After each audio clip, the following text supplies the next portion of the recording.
இவர்தான் இயக்குனர் மணிவண்ணன். தமிழகத்தின் பட்டி தொட்டி எங்கும் இவரை தெரியாதவர்களே இருக்க முடியாது. இவர் ஒரு நடிகர், திரைக்கதை எழுத்தாளர், தயாரிப்பாளர், பின்னணி பாடகர், பல புத்தகங்களை எழுதியுள்ளார். இவர் 1953ஆம் ஆண்டு ஜூலை மாதம் 31 கோயம்புத்தூரில் உள்ள சூலூர் என்னும் கிராமத்தில் பிறந்தவர். இவருடைய மனைவியின் பெயர் செங்கமலம்.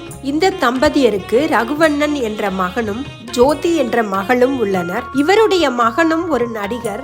இவர் 1980ஆம் ஆண்டிலிருந்து 82ஆம் ஆண்டு வரை இயக்குனர் பாரதிராஜா அவர்களிடம் உதவி இயக்குனராக பணிபுரிந்தார்.